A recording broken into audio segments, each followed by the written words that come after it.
اللهم صل على سيدنا محمد يا رب صل وسلم دائما ابدا على حبيبك.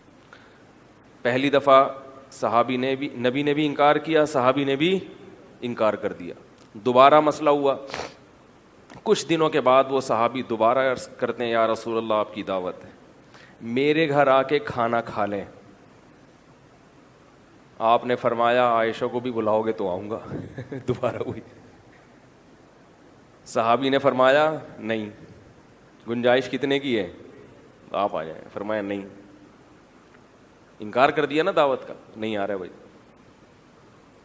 پھر تیسری مرتبہ دعوت کی انہوں نے, یا رسول اللہ آپ کی دعوت. فرمایا عائشہ کو بھی بلاؤ. فرمائے لے آئیں. اب کتنے کی گنجائش ہے بھائی, لے آیا. تو وہ دور تھا بے تکلفی کا, لوگ گن پوائنٹ پہ مسلط نہیں ہو جاتے تھے. اب جو دور ہے نا وہ عجیب سا حساب کتاب ہے کہ نہ جینے دو, نہ جیو نہ جینے دو. محبت ہوگی تو اس میں جوس نکال لیں گے اگلے کا, یعنی خون نکال لیں گے پورا اس کا. نفرت ہوگی تو گالیاں بھر بھر کے. یوٹیوب پہ میں دیکھتا ہوں نا, کوئی بیان میرا کسی کو پسند نہیں آیا تو گالیاں ماشاءاللہ ٹکا کے ہوتی ہیں. بھائی نفرت بھی اعتدال سے کرو, محبت بھی اعتدال سے. نفرت کی بھی کچھ حدود ہونی چاہیے کہ ہم نے کوئی کفر تو نہیں بک دیا, ہم نے کوئی خدا نخواستہ ختم نبوت کا تو انکار نہیں کر رہے ہیں. کوئی چیزوں میں آپ سے اختلاف کر لیا تو اس میں اتنا زیادہ جو ہے وہ غصے کی کیا ضرورت ہے. تو اب دیکھو میں اپنا ایک چھوٹا سا واقعہ آج کا سناؤں کہ علماء کے ساتھ کیسے معاملہ کیا جاتا ہے. آپ کو پتہ ہے مولانا طاری جمیل صاحب کراچی آئے ہوئے ہیں, شاید آج ان کا بیان بھی ہے ڈیفنس میں. مجھے کل اطلاع ملی کہ حضرت تشریف لا چکے ہیں. میرے پاس فون آیا کہ آپ اگر ملنا چاہیں تو ان کو ڈائریکٹ کال کر لیں.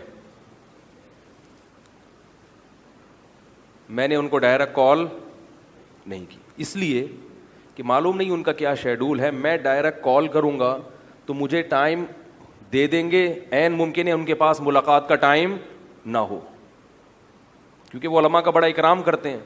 نہ چاہتے ہوئے بھی کہیں مجھے ٹائم بولو بھائی نہ دے دیں. جب براہ راست بات کروں گا تو ہو سکتا ہے وہ کہیں یار اب مولوی صاحب نے فون کیا تو آ جاؤ ملاقات کے لیے. منع کرنا ہر ایک کے لیے ممکن نہیں ہوتا.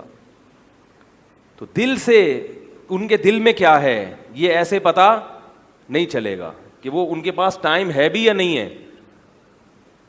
میں نے ان کے کسی شاگرد کو فون کیا جو ان کے ساتھ سفر میں تھے. فون کر کے کہا کہ آپ مولانا سے اپنے طور پہ, یہ نہیں بتانا کہ میرا فون آیا تھا, نام نہ لینا, اپنے طور پہ کہنا کہ اگر وہ ملنا چاہیں تو آپ کے پاس ٹائم ہے یا نہیں ہے. اگر وہ ملنا چاہیں تو ان کو میں اطلاع دے دوں. ان کو یہ نہیں بتانا کہ اطلاع ہو گئی ہے, یہ بھی نہیں بتانا کہ ان کی کال آئی تھی, تاکہ وہ دل کی خوشی سے اگر ان کے پاس ٹائم ہے, ان کے شیڈول اس کی اجازت دیتا ہے تو ٹھیک ہے, ورنہ ہمیں تو ہر دفعہ شوق ہے بھائی, ہمیں تو شوق ہے کہ وہ ہمیں اپنے ساتھ لے جائیں, اپنے گھر رکھ لیں. الحمدللہ اتنی عقیدت ہے, محبت ہے کہ بھائی ہمیں اپنے ساتھ ہی رکھ لیں گھر میں. کیا خیال ہے بھائی؟ تو ہم اپنی محبت تو نہیں دیکھیں گے نا, ہم ان کی سہولت دیکھیں گے پہلے. ہم سے خواہش پوچھو گے تو بھائی ہمیں گھر میں رکھ لیں آپ اپنے, تو ہم جائیں گے ہی نہیں. تو اب کیا ہوا ہے کہ ان کے جو خاص شاگرد تھے یا ان کے ہم سفر تھے, انہیں میں نے ایک دفعہ کال کی ہے, دوبارہ کال کر کے پوچھا نہیں کہ کیا بنا, کیونکہ ان پہ بھی مسلط نہ ہو جاؤ. بس آپ نے اپنی درخواست جمع کرا دی ہے, وہ اپنی سہولت سے جب مناسب سمجھیں گے بات کر لیں گے. اگر ممکن ہے وہ مناسب نہ سمجھے تو ان کو بھی بات کرنے کی ضرورت نہیں ہے, کیونکہ عین ممکن ہے وہ خود یہ محسوس کر رہے ہو کہ یار ابھی بات کرنا مناسب نہیں ہے, مولانا کا شیڈول اتنا ٹف ہے کہ میں نے بات کی تو ٹائم دے دیں گے لیکن پریشان ہو جائیں گے. بس ایک دفعہ فون کیا اور چھوڑ دیا. کل سے اب تک دوبارہ میں نے کال نہیں کی. کسی اور کی کال آئی کہ مولانا کا شیڈول بہت ٹف ہے, ان کے اتنے اسفار ہیں, ڈیفنس بیان, پھر وہاں سے وہاں, پھر وہاں سے وہاں, پھر ابھی لندن جا رہے ہیں, کسی کو بھی ملاقات کا ٹائم بولو بھائی نہیں دے رہے. بس ٹھیک ہے, آرام سے بیٹھے ہوئے ہنسی خوشی زندگی گزار رہے ہیں, وہ بھی خوش. اور ورنہ کیا ہوگا کہ یار یہ پھر آ گیا تو پھلترو کی طرح چپک ہی گیا ہے. ایک مصیبت یار تھوڑا سا فری کرا لیا تو اب ایلفی کی طرح چپک گیا ہے.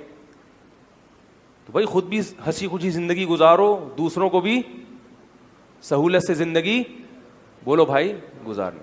کسی کے ہاں بھی جا رہے ہو, کسی کے ہاں بھی, اصول یہی ہے, کسی کے ہاں بھی جا رہے ہو تو بوجھ نہ بنو کسی کے اوپر, اس کی سہولت دیکھو. یہ آداب ہیں معاشرت کے, آپس کے رہن سہن کے, جس کا شریعت نے ہمیں حکم دیا ہے.